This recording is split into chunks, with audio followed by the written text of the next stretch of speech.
کل قیامت کا دن ہوگا، اللہ تعالیٰ پوچھے گا، اے خیرو گنج کے رہنے والے مسلمان، تو بڑا غریب انسان تھا، تو جھوپڑی میں رہتا تھا، تو مہینے کا 5-6 ہزار روپیہ مہینہ کماتا تھا، بڑی مشکل سے تیری دال روٹی چلتی تھی، تو میرے پاس کیا لے کر کے آیا ہے؟ وہ خیرو گنج کا ایک کمزور سا غریب سا مسلمان اللہ کی بارگاہ میں کہے گا، اے اللہ میں کچھ نہیں لے کے آیا ہوں، میرے پاس دھن نہیں ہے، دولت نہیں ہے، خزانہ نہیں ہے، بلڈنگ نہیں ہے، میں کروڑوں کا مالک نہیں ہوں، لیکن اے اللہ میں توحید لے کر کے آیا ہوں، تیری توحید سے کبھی سمجھوتا نہ کیا، تیرے در کو چھوڑ کے کسی اور کے در کے آگے سر نہ جھکایا، اے اللہ مانگا تو تجھ سے مانگا، اے اللہ دعا کی تو تجھ سے کی، اے اللہ بھروسہ کیا تو تیرے اوپر کیا، اے اللہ میں توحید لے کر کے آیا ہوں، میں ایمان لے کر کے آیا ہوں۔ اور وہ غریب مسلمان، وہ گاؤں دیہات کا رہنے والا غریب مسلمان جس کے پاس کچھ نہیں تھا، کمزور سے مکان میں رہتا تھا، توحید لے کے اللہ کیا جائے گا، اللہ اس کو جنت میں داخل کرے گا۔ اور وہی وہ آدمی جو ممبئی کے اور دلی کے اور کلکتہ کے بڑے کروڑوں اور اربوں کے محل میں رہتا تھا، وہ انسان اللہ کے پاس آئے گا اور کہے گا، اے اللہ میں بہت پیسے والا ہوں، بہت دولت ہے میرے پاس، بہت بڑا بنگلہ ہے میرا۔ اللہ پوچھے گا، تیرے پاس ایمان ہے کیا؟ تیرے پاس توحید ہے کیا؟ تو کیا ایک اللہ کو مانتا تھا؟ کیا تو ایک اللہ پر ایمان رکھتا تھا؟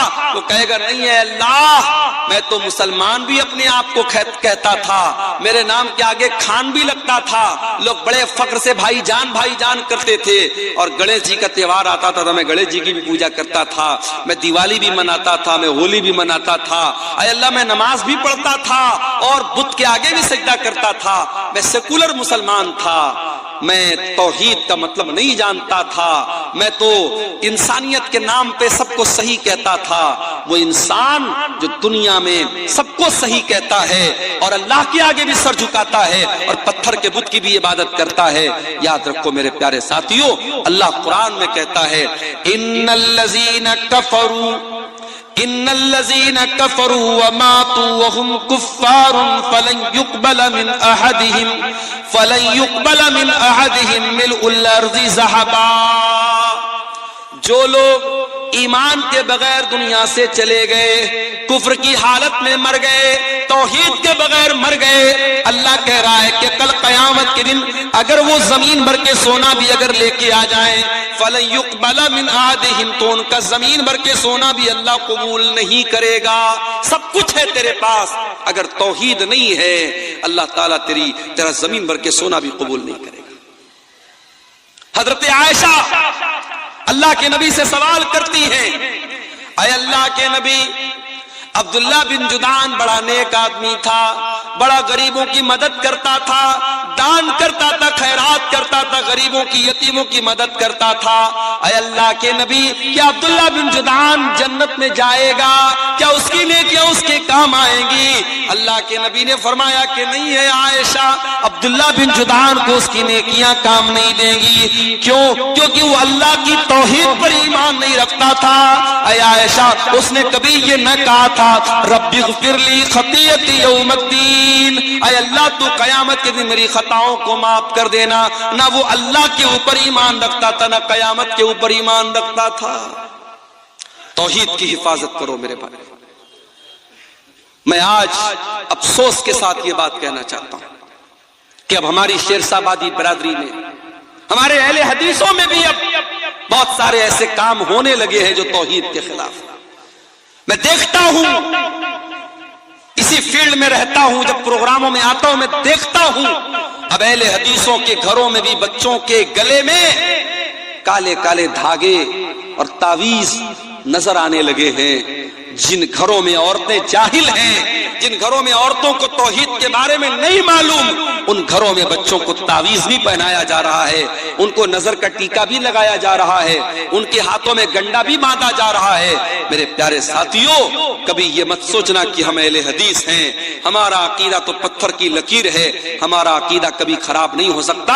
اگر آپ نے اپنے بچوں اور اپنی فیملی کے عقیدے پر دھیان نہ دیا تو یاد رکھو میرے پیارے ساتھیوں، ہمارے اور آپ کے گھر میں بھی شرک آ سکتا ہے اگر ابراہیم علیہ السلام جیسا پیغمبر اللہ سے دعا کرتا ہے کہ اے اللہ میری اولاد کو تو شرک سے بچانا، اے اللہ وجنوبنی وبنی ان نعبد الاصنام، مجھے اور میری اولاد کو بت پرستی سے بچانا، شرک سے بچانا۔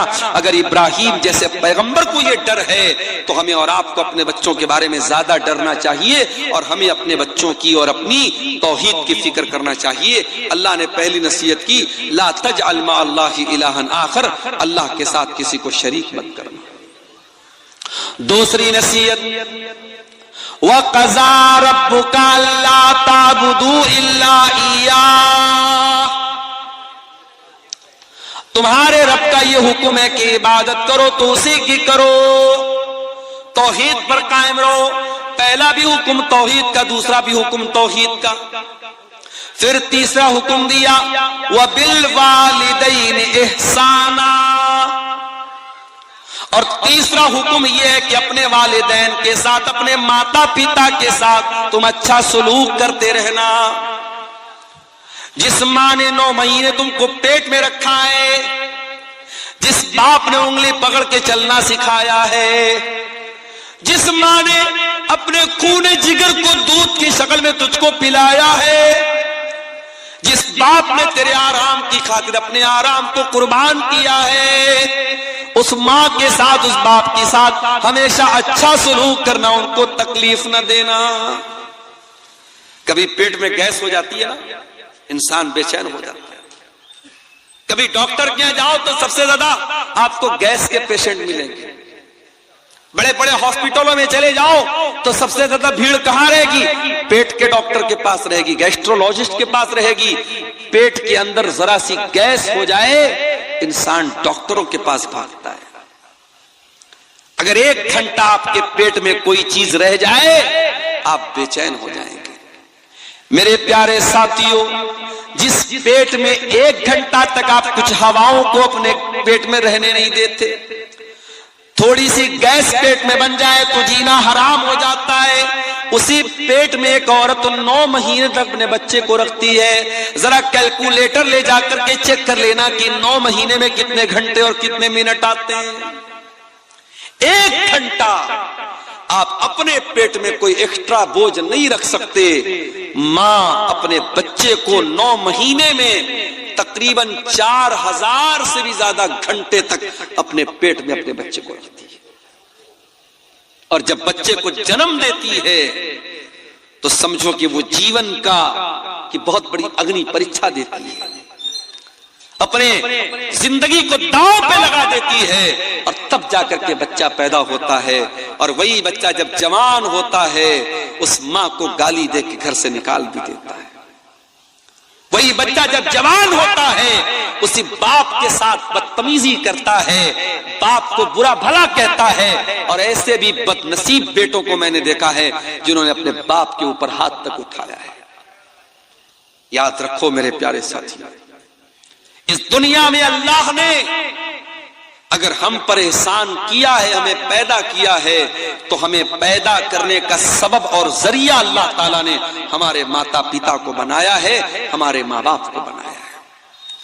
ماں کے مرنے کے بعد ماں کی طرف سے مدرسے میں چندہ دینے والوں، ماں کی طرف سے مدرسے میں بلڈنگ بنوانے والوں، ماں کی طرف سے علاقے میں ٹیوب ویل لگوانے والوں، تمہاری ماں کو تمہارے اس کے مرنے کے بعد تمہاری نیکیوں کی ضرورت نہیں ہے۔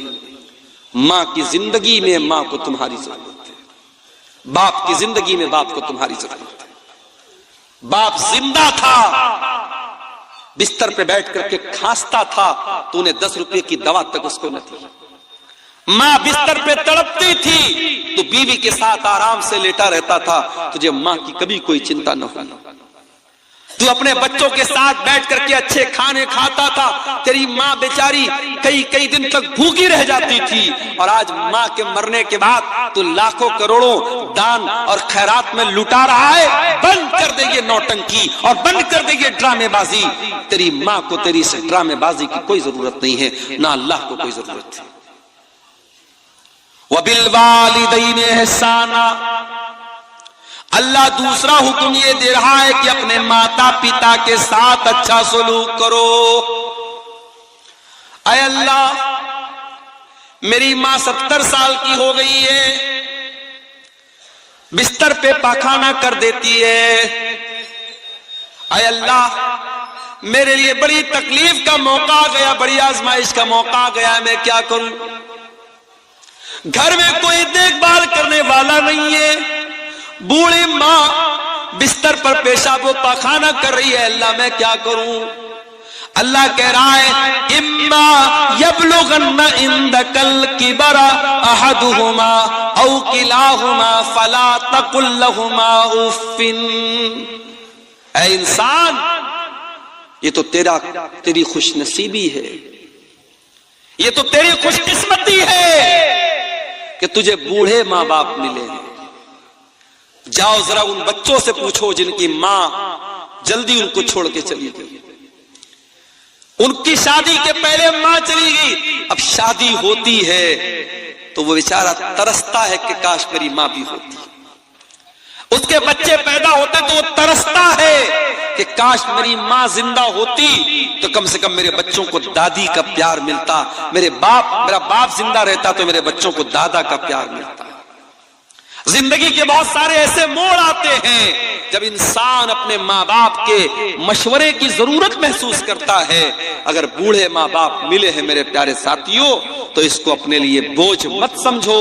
قرآن کہتا ہے اما یبلغن عندک الکبر احدہما او کلاہما، اگر تمہارے ماں باپ میں سے کوئی ایک تم کو بڑھاپے میں مل جائے یا دونوں بڑھاپے میں مل جائیں، پہلے ایک کا ذکر کیا بعد میں دونوں کا کیا۔ اگر ایک ملا ہے، ماں ملی ہے باپ مر چکا ہے، یا باپ ملا ہے ماں مر چکی ہے، تو جو ایک بچا ہے اس کے ساتھ اور اسپیشل اس کی خدمت کرو، اور زیادہ اس کی خدمت کرو، کیونکہ جب تک وہ دو تھے، جب تک بوڑھا بوڑھی دونوں زندہ تھے، ایک دوسرے کا سپورٹ کرتے تھے، ایک دوسرے کا سہارا تھے، ایک دوسرے کو حوصلہ دیتے تھے۔ اگر بڑھیا چلی گئی اور بوڑھا بچا، یا بوڑھا چلا گیا اور بوڑھی بچی، تو وہ اور زیادہ لاچار ہو گئے، وہ اور زیادہ بے بس ہو گئے، ان کا اور زیادہ خیال کرو۔ اللہ اکبر، ایک بچا ہے تو اس کا اور زیادہ خیال کرو۔ اللہ نے پہلے ایک کا ذکر کیا، کہا اگر تمہارے ماتا پتا میں سے کوئی ایک تم کو مل جائے یا دونوں مل جائیں تو تمہیں کیا کرنا ہے؟ فرمایا فلا تقل لہما اف، ان کو کبھی اف بھی مت کہنا۔ اف کا مطلب سمجھتے ہو؟ جیسے ہمارے یہاں بولتے ہیں، ہمارے یہاں اپنی عام زبان میں ہم جب کسی کو حقارت کی نظر سے کیا بولتے ہیں؟ ایسا بولتے ہیں۔ اپنے ماں باپ کو ہٹ بھی نہیں کہنا ہے، ہو بھی نہیں کہنا ہے، اپ بھی نہیں کہنا ہے۔ یعنی سب سے ہلکی تکلیف پہنچانے کا طریقہ کیا ہے؟ کسی کو ہٹ کہہ دیا جائے، کسی کو ہوں کہہ دیا جائے، ماں باپ کو ہوں بھی نہ کہا جائے۔ اچھا ایک بات بتاؤ، تجربے کی بات بتا رہا ہوں آپ کو۔ کبھی کبھی جب ماں باپ بوڑھے ہو جاتے ہیں نا تو ان کی کچھ باتیں بڑی بچوں والی ہو جاتی ہیں۔ جیسے بچے ہر بات کے لیے ضد کرتے ہیں، بوڑھے ماں باپ بھی ضد کرنے لگتے ہیں۔ اب مان لیجئے کہ آپ کی بیوی نے روٹی بنائی ہے اور اس کی بوڑھی ساس نے کہا کہ میں روٹی نہیں کھاؤں گی، چاول کیوں نہیں بنایا، مجھے چاول چاہیے، مجھے چاول چاہیے۔ تو آپ کو لگتا ہے یار میری بوڑھی ماں کیوں ضد کر رہی ہے، روٹی کیوں نہیں کھا رہی ہے؟ اگر بوڑھی ماں نے کہہ دیا کہ چاول چاہیے تو یہ سمجھ کر کے چاول بنا دو کہ میری بوڑھی ماں کی ضد ہے۔ کیونکہ ایک وقت تھا جب تو 3 سال کا تھا اور جب تو ضد کرتا تھا اپنی ماں سے، اپنے باپ سے، تو تیرے ماں باپ ہر حال میں تیری ضد پوری کرتے تھے۔ میرے پیارے ساتھیوں، اپنے بچوں سے بھی اس قدر محبت کرتے ہیں کہ بچوں کی ذرا سی تکلیف ہم برداشت نہیں کر سکتے۔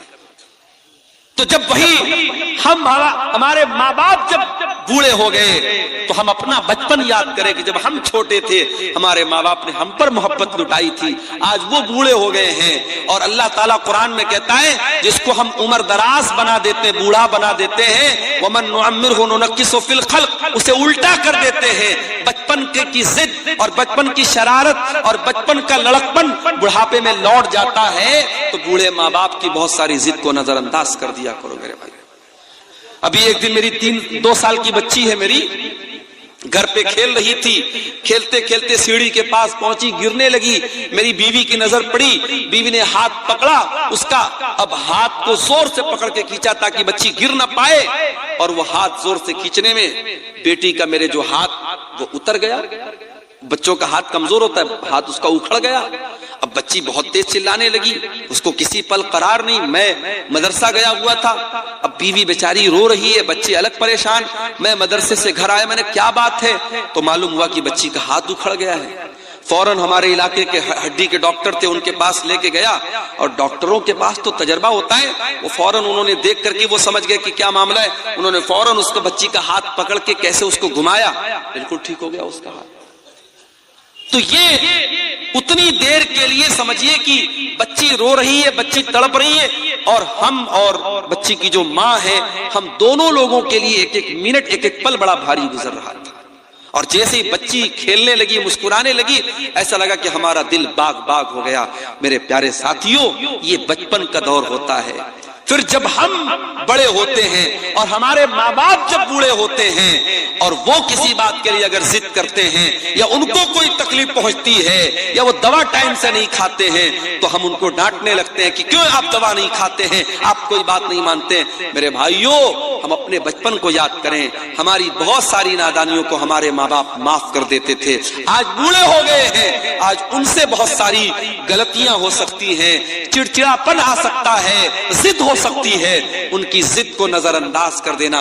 قرآن کہتا وَقُلْ لَهُمَا قَوْلًا كَرِيمًا، اپنے ماں باپ سے تو ادب سے بات کرنا، سمان سے بات کرنا، رسپیکٹ کے ساتھ بات کرنا۔ جو بوڑھے ماں باپ تجھے مل جائیں تو ان سے بڑے ادب کے ساتھ بات کرنا۔ وَاخْفِضْ لَهُمَا جَنَاحَ الذُّلِّ مِنَ الرَّحْمَةِ وَقُلْ رَبِّ ارْحَمْهُمَا كَمَا رَبَّيَانِي صَغِيرًا۔ اور اے انسان، تو جتنا بڑا بن جائے، علاقے کا ایم ایل اے بن جائے، ایم پی بن جائے، کروڑ پتی بن جائے، ارب پتی بن جائے، جب اپنی ماں کے پاس بیٹھا کر، جب اپنے باپ کے پاس بیٹھا کر، تو اپنے آپ کو ڈاؤن ٹو ارتھ کر لیا کر، اپنے آپ کو جھکا لیا کر، اپنے آپ کو نرم کر لیا کر، اپنے آپ کو کبھی اپنی ماں سے اونچا بننے کی کوشش نہ کرنا، اپنے باپ سے اونچا بننے کی کوشش نہ کرنا۔ جتنے بڑے بھی ہو، باپ کے لیے تم بیٹے ہو، ماں کے لیے تم بیٹے ہو، اپنے ماں باپ کے لیے اپنے آپ کو جھکا کر کے رکھنا، اپنے آپ کو بچھا کر کے رکھنا۔ اور اللہ نے ایک دعا سکھائی، میرے بھائیوں اس دعا کو یاد کر لو، جب دعا کے لیے ہاتھ اٹھایا کرو، اپنے ماں باپ کے لیے یہ دعا ضرور کیا کرو۔ رب ارحمہما کما ربیانی صغیرا، اے پروردگار میرے ماں باپ پر رحم فرما، جس طریقے سے انہوں نے بچپن میں مجھ کو پالا ہے، یعنی ہماری یہ اوقات نہیں ہے، ہماری یہ حیثیت نہیں ہے، ہمارے بس کی یہ بات نہیں ہے کہ ہم اپنے ماں باپ کا بدلہ اتار سکیں، ان کے احسانات کو اتار سکیں۔ ہم اللہ کے حوالے کر رہے ہیں کہ اے اللہ تو ہمارے ماں باپ کا احسان تو اتار دینا، تو ان پر رحم کر دینا۔ حضرت عمر نے ایک آدمی کو دیکھا تھا، اپنی ماں کو اپنے کندھے پر بٹھا کے خانہ کعبہ کا طواف کرا رہا تھا، اپنی بوڑھی ماں کو اپنے کندھے پر بٹھا کر خانہ کعبہ کا طواف کرا رہا تھا، اور جب طواف کرا لیتا ہے کہتا ہے کہ اے امیر المومنین، اے حضرت عمر، آج ایسا لگتا ہے کہ میں نے اپنی ماں کا حق ادا کر دیا ہے، میں نے ماں کے دودھ کا قرضہ اتار دیا ہے، میں نے ماں کے احسانات کا بدلہ اتار دیا ہے، میں نے اپنے کندھے پر بیٹھ کر کے اپنی ماں کو طواف کرایا ہے۔ حضرت عمر نے کہا ارے تو ماں کا احسان اتارنے کی بات کرتا ہے، ابھی تو تیری ماں نے تجھ کو جنم دیتے وقت جو تیری ماں کے منہ سے جو تکلیف کی آواز آئی تھی، جو درد کی آواز آئی تھی، ابھی تو تو نے اس درد کی آواز کا بھی حق ادا نہیں کیا ہے۔ ماں نے جنم دیتے وقت جو تکلیف اٹھائی تھی، ابھی تو تو نے اس آواز کا بھی حق ادا نہیں کیا ہے۔ اپنے ماں باپ کا قرضہ ہم کبھی نہیں اتار سکتے میرے بھائی، اس لیے اللہ کہہ رہا ہے کہ ماں باپ کے ساتھ بھلائی کرو، ان کو کوئی تکلیف مت پہنچاؤ، اور ان کے لیے دعا کرو۔ اچھا، اب یہاں پر ایک سوال، میں اپنی ماں کی بڑی خدمت کرتا ہوں، میں اپنے باپ کی بڑی سیوا کرتا ہوں، پھر بھی میری ماں مجھ سے خوش نہیں ہے، پھر بھی میرا باپ مجھ سے خوش نہیں ہے، میرے دل میں ماں باپ کے لیے کوئی برائی نہیں ہے، میں اپنی طرف سے بہتر کرتا ہوں، مگر میرے ماں باپ مجھ سے ناراض رہتے ہیں۔ اللہ کہتا ہے ربکم اعلم بما فی نفوسکم ان تکونوا صالحین فانہ کان للأوابین غفورا۔ تمہارا پروردگار تمہارے دل کے حالات کو بھی جانتا ہے، تمہارے دل کے اندر کیا ہے، دنیا کو پتا ہو یا نہ پتا ہو، اللہ کو تو سب پتا ہے۔ اگر واقعی میں تمہارے دل میں کوئی چور نہیں ہے اور دل میں تمہارے ماتا پتا کا سمان ہے، ماں باپ کی عزت کرتے ہو، ماں باپ کا حق ادا کرتے ہو، اور پھر بھی ماں باپ کو تم سے شکایت ہے، تو کوئی مسئلہ نہیں، اللہ معاف کرے گا، کیونکہ تمہارے دل کے حالات کو اللہ جانتا ہے۔ تو یہ دوسری نصیحت ہے میرے بھائی۔ تیسری نصیحت وَآتِ ذَا الْقُرْبَى حَقَّهُ وَالْمِسْكِينَ وَابْنَ السَّبِيلِ، اور اپنے رشتہ دار کو بھی اس کا حق دو، اور غریبوں کو بھی ان کا حق دو، اور مسافروں کو بھی ان کا حق دو۔ ماں باپ کے بعد اللہ تعالیٰ نے رشتہ دار کا ذکر کیا ہے۔ آپ ارریا کے ہیں، اگر آپ کے رشتہ دار پورنیا میں ہیں، آپ کے رشتہ دار کٹیہار میں ہیں، آپ کے رشتہ دار بنگال میں ہیں، تو آپ کو پتا ہونا چاہیے ہمارے رشتہ دار کون کون ہیں۔ اور اگر آپ کو اللہ نے دولت سے نوازا ہے اور آپ کے رشتہ داروں میں کوئی ضرورت مند ہے، تو آپ جب زکوٰۃ نکالیں، جب دان خیرات کریں، جب چندہ دیں یا صدقہ خیرات کریں، تو اپنے رشتہ دار کو ترجیح دیں، رشتہ دار کی پہلے مدد کریں۔ رشتہ دار کی جب آپ مدد کریں گے تو آپ کو ڈبل ثواب ملے گا، رشتہ داری کا بھی ثواب ملے گا اور صدقہ دینے کا بھی ثواب ملے گا۔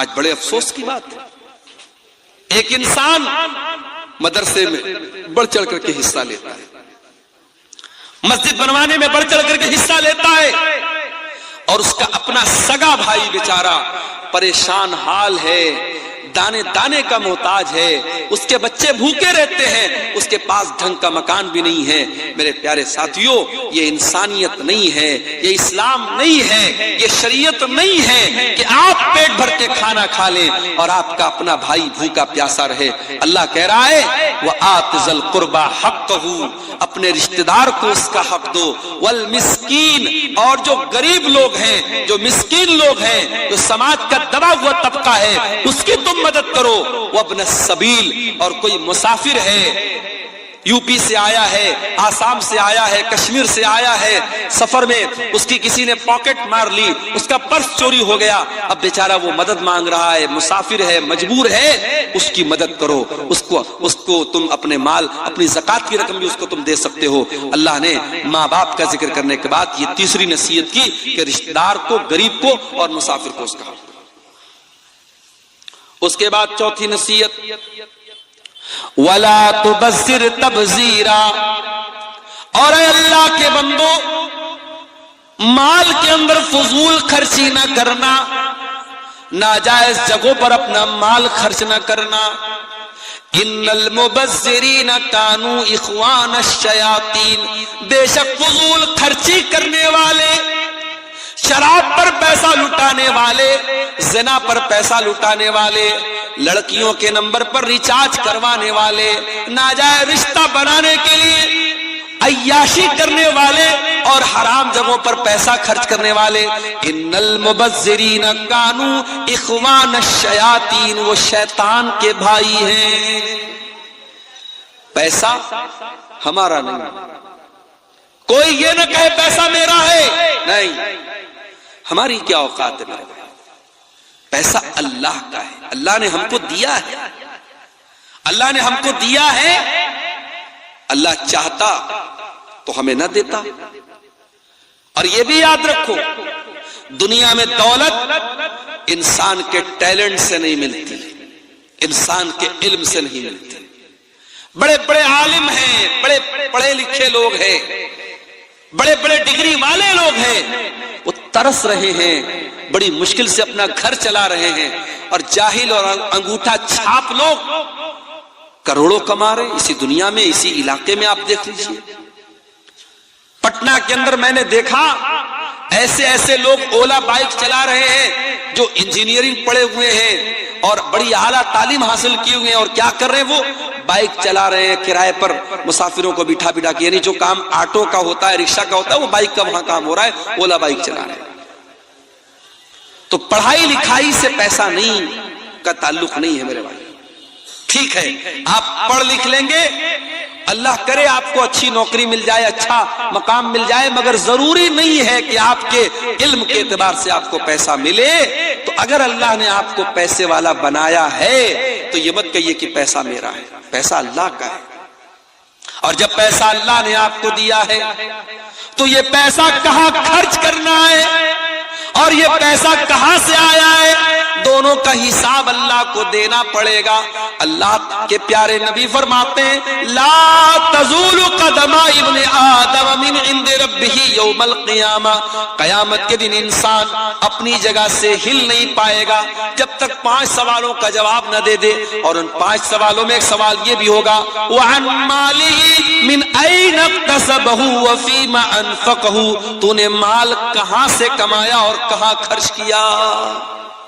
حرام جگہوں پر پیسہ خرچ کرنے والے شیطان کے بھائی ہیں۔ اپنے جائز کام پر اگر آپ ضرورت سے زیادہ پیسہ خرچ کرتے ہیں، جیسے راہل گاندھی کا جوتا ابھی آج کل بڑا چرچا میں چل رہا ہے، راہل گاندھی نے پتہ نہیں، میں نے ویڈیو دیکھا نہیں ہے، یہ بیان کیا جا رہا ہے، کہنے والے بول رہے ہیں کہ راہل گاندھی نے کسی کو جوتا مار دیا تو بیچارہ آئی سی یو میں چلا گیا۔ تو انٹرنیٹ پر میں نے چیک کیا تو پتہ لگا وہ 4 لاکھ کا جوتا ہے۔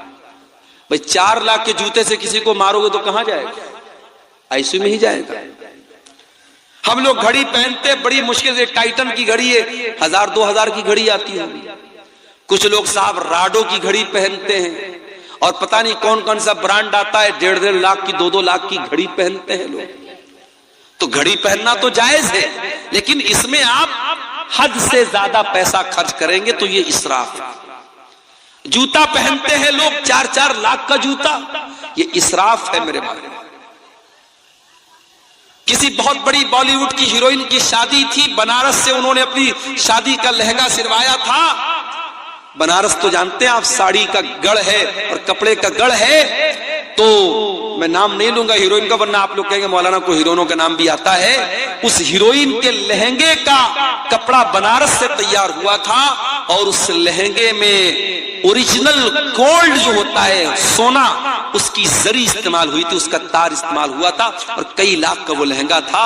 اور یہ آج سے میں 15 سال پہلے کی بات بتا رہا ہوں، ایک ہیروئن کی شادی ہوئی تو ان کا لہنگا بنارس سے تیار ہوا تھا۔ شادیوں پر کتنا خرچ ہو رہا ہے دیکھیے آپ۔ اتر پردیش کے میرٹھ میں ایک شادی ہوئی، لڑکے نے اپنی سالی کو سالی نے آ کر کے گھڑی پہنائی، تو گھڑی پہنانے کی جو رسم تھی اس کا جو پیسہ دیا دلہے نے 2.5 لاکھ روپیہ دیا۔ 2.5 لاکھ روپیہ اس کو گھڑی کی پہنائی کا دیا، اور مولوی صاحب نے جنہوں نے نکاح پڑھایا ان کو نکاح پڑھانے کا انعام 11 لاکھ روپے دیا گیا، اور دلہے صاحب کو سسرال سے جو پیسہ ملا انعام کے طور پہ، جہیز کے طور پہ 2.5 کروڑ روپیہ کیش ملا۔ یہ نیوز باقاعدہ آئی تھی۔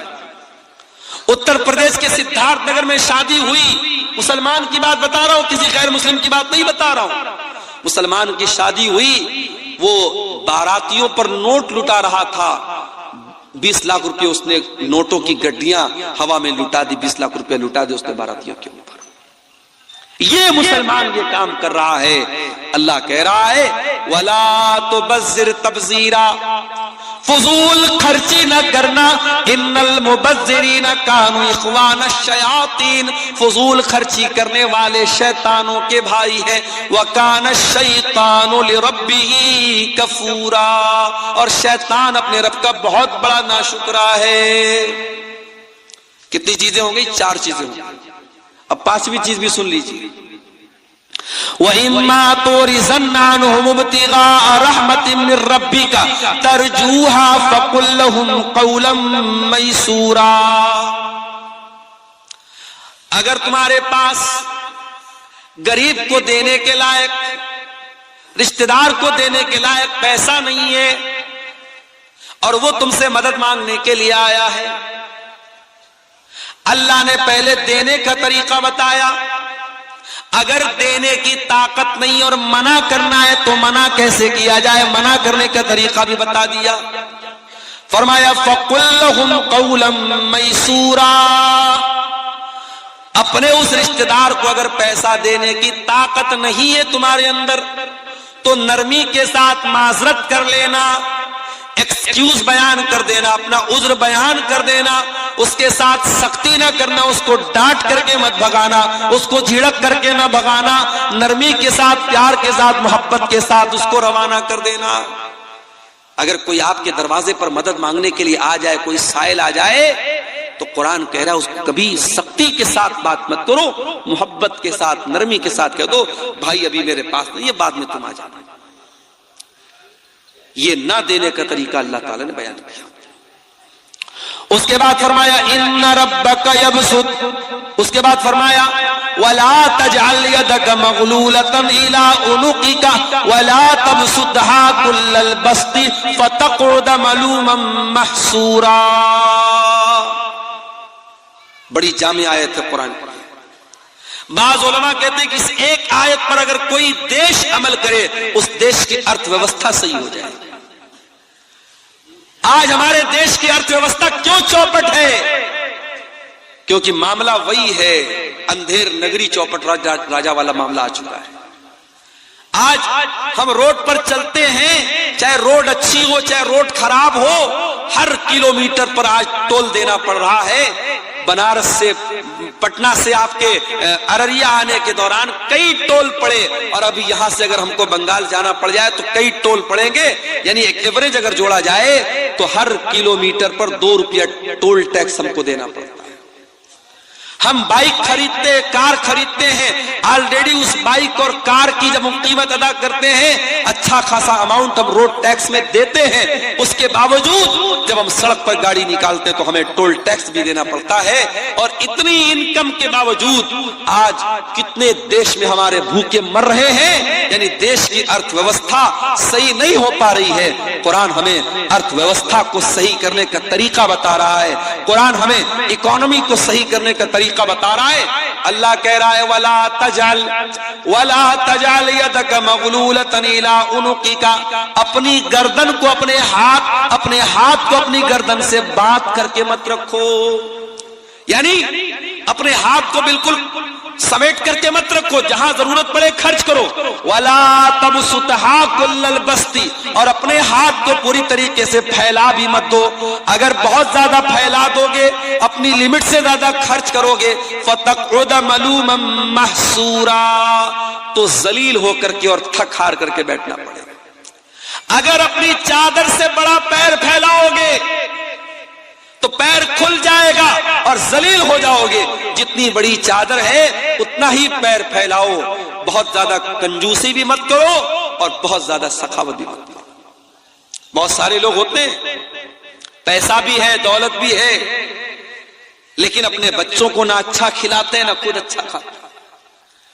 روزانہ وہی گھر میں ایک طریقے کی سبزی بن رہی ہے، وہی ایک طریقے کا گوشت بن رہا ہے، وہی نارمل چیزیں بن رہی ہیں، جبکہ اللہ تعالیٰ نے دولت دی ہے، اچھا کھا سکتا ہے، اچھا پہن سکتا ہے، نہ ڈھنگ کا کپڑا پہنتا ہے نہ ڈھنگ کا کھانا کھاتا ہے۔ نہیں میرے بھائیوں، اگر اللہ نے دولت دی ہے، اچھا کھاؤ، اچھا پہنو، یہ بھی اللہ کا شکر ہے۔ اچھی نعمتیں کھاؤ، جو جس موسم کا پھل مل رہا ہے اس موسم کا پھل کھاؤ، اس موسم کے میوے کھاؤ، اس موسم کی اچھی غذائیں کھاؤ۔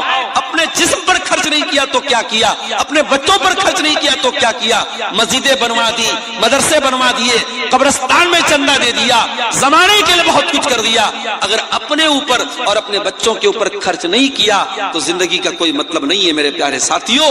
اللہ کہہ رہا ہے نہ تو اپنے ہاتھوں کو گردن سے باندھ کر کے رکھو نہ پوری طریقے سے پھیلا کر کے رکھو، یعنی بخیلی بھی نہیں کرنا ہے، کنجوسی بھی نہیں کرنا ہے، اور حد سے زیادہ سخاوت بھی نہیں کرنا ہے۔ جہاں خرچ کرنے کی ضرورت پڑے وہاں خرچ کرو، اور جہاں کنٹرول کرنے کی ضرورت پڑے وہاں کنٹرول کرو، نہ بخیلی کرو نہ سخاوت کرو۔ اس کے بعد فرمایا ان ربک یبسط الرزق لمن یشاء ویقدر وَكَانَ اللَّهُ بِعِبَادِهِ خَبِيرًا بَصِيرًا۔ تمہارے رب کو پتا ہے کس کو روزی زیادہ دینا ہے، کس کو کم دینا ہے۔ اللہ اپنے بندوں کو زیادہ بہتر طریقے سے جانتا ہے۔ کسی انسان کو روزی کم ملی وہ شکوہ نہ کرے، کسی کو زیادہ ملی وہ غرور نہ کرے۔ روزی اللہ بانٹتا ہے، روزی کی تقسیم اللہ تعالیٰ کرتا ہے۔ اللہ کو پتا ہے کس کو کتنا دینا ہے۔ دولت تو قارون کو بھی ملی تھی، روزی تو قارون کو بھی ملی تھی، اور اتنی دولت ملی تھی کہ قارون کے خزانوں کی چابیاں بڑے بڑے پہلوان اٹھاتے تھے اور بڑی مشکل سے اٹھاتے تھے، مگر قارون بڑا نکما آدمی نکلا، اپنی دولت پر ناز کرنے لگا، غرور کرنے لگا، تکبر کرنے لگا، اہنکار کرنے لگا۔ اس کی دولت بھی گئی، اس کا خزانہ بھی گیا، ایمان سے بھی ہاتھ دھو بیٹھا، دنیا بھی چلی گئی، آخرت بھی چلی گئی۔ تو دولت کے اوپر کبھی غرور مت کرنا۔ ہو سکتا ہے دولت آج ہے کل نہیں ہوگی، دولت کی تقسیم اللہ نے اپنے ہاتھ میں لی ہے، اللہ کو پتا ہے کب کس کو کتنا دینا ہے۔ کبھی اس پر بھی حسد مت کرنا، ارے اسے اتنا مل رہا ہے مجھے اتنا کیوں ملا، اسے زیادہ مل رہا ہے مجھے کم کیوں ملا، کبھی اس پر بھی حسد مت کرنا۔ اپنے آپ کو بہتر بنانے کی کوشش کرو، اچھا سے اچھا کام کرو، مگر دوسرے کی روزی روٹی دیکھ کر کے حسد مت کرو، کیونکہ روزی دینے والا اللہ ہے۔ اگر حسد کرتے ہو اس کا مطلب کہ تمہیں اللہ کے فیصلے پر، اللہ کا فیصلہ تمہیں منظور نہیں ہے، تم اللہ کے فیصلے پر اعتراض کرتے ہو۔ اس کے بعد فرمایا وَلَا تَقْتُلُوا أَوْلَادَكُمْ خَشْيَةَ إِمْلَاقٍ، اور اپنی اولاد کو تم پیٹ کے ڈر سے قتل مت کرو۔ اس ڈر سے اپنی اولاد کو قتل نہ کرو کہ کل وہ میرے ساتھ کھائے گی کیسے۔ اولاد پیدا تو تم کرتے ہو مگر کھلانے والے تم نہیں ہو۔ ہمارے ایک دوست ہے بمبئی کے اندر، شیخ سرفراز فیضی، ان کی 2 بیویاں ہیں، 2 شادی کی انہوں نے۔ ہمارے یہاں تو ایک شادی کے بعد اگر کوئی دوسری شادی کا نام بھی لے لے تو پاپ ہو جاتا ہے، گناہ ہو جاتا ہے۔ ساؤتھ میں ایک جگہ ایک مولانا صاحب نے دوسری شادی پر تقریر کر دی، مسجد میں عورتیں بھی آئی ہوئی تھیں، عورتوں نے تقریر کے بیچ میں سے کہا کہ اس مولانا کو پہلے بھگاؤ یہاں سے ورنہ ہم اس کی تقریر نہیں ہونے دیں گے۔ مولانا صاحب کو بیچ میں سے ہٹا دیا گیا، کیوں؟ کیونکہ مولانا نے دوسری شادی کے سپورٹ میں تقریر کر دی۔ یہ ساؤتھ انڈیا کے اندر ایک علاقے میں ایسا معاملہ، دوسری شادی کرنا پاپ بنا دیا لوگوں نے۔ زنا کرنے والے زنا کر رہے ہیں، ایکسٹرا میریٹل افیئر کرنے والے ایکسٹرا میریٹل افیئر کر رہے ہیں، شادی شدہ عورت کسی سے ناجائز تعلق بنا رہی ہے، شادی شدہ مرد کسی سے ناجائز تعلق بنا رہا ہے۔ سماج کو اس کی چنتا نہیں ہے، سماج کو اس کی چنتا ہے، ارے تو 2 شادی کر دی، بڑا عیاش آدمی ہے، بڑا گڑبڑ آدمی ہے۔ سماج تو سماج اس انسان کی پہلی بیوی کی نظر میں یہ بہت بڑا پاپ ہے۔ اگرچہ وہ آدمی پہلی بیوی کا سارا حق ادا کرتا ہو، اس کے حق میں کوئی کمی نہ کرتا ہو، پھر بھی پہلی بیوی اس بات کے لیے بالکل تیار نہیں ہے کہ شوہر دوسری شادی کرے۔ ابھی ممبئی میں ہمارے ایک ساتھی ہیں، دوست ہیں، انہوں نے 2 شادیاں کی۔ پہلی بیوی سے ان کو 7 بچے تھے اور دوسری بیوی سے بھی ان کو 1 بچی پیدا ہوئی ہے۔ ابھی انہوں نے فیس بک پر لکھا تھا کہ اللہ کے فضل و کرم سے 4 بیٹے اور 4 بیٹیاں۔ مولوی ہیں صاحب، مولوی ہیں، پڑھاتے ہیں، تقریر کرتے ہیں۔ ہمارے ہاں بچوں کو جب مولوی بنانے کی بات آتی ہے تو لوگ کہتے ہیں کہاں سے کھائے گا، کہاں سے کھائے گا، اور یہاں مولوی کے 8 بچے ہیں اور مولوی اس بات کی چنتا نہیں کرتا ہے کہ کہاں سے کھائے۔ یاد رکھو میرے بھائیوں، اپنی اولاد کو ہم نہیں کھلاتے ہیں، اولاد کو اللہ کھلاتا ہے۔ کبھی پیٹ کے ڈر سے اولاد کو قتل مت کرنا۔ اور مسئلہ نوٹ کر لو، اگر آپ فیملی پلاننگ کرتے ہیں، ایک بچہ پیدا ہوا، ابھی آپ بچہ نہیں چاہتے ہیں، تو بچے کی پیدائش نہ ہو اس کے لیے اگر آپ کوئی طریقہ اپناتے ہیں، جو طریقہ ہمارے عام طور سے چلتا ہے، تو اس کے بارے میں تو اجازت اور گنجائش کے راستے ہیں۔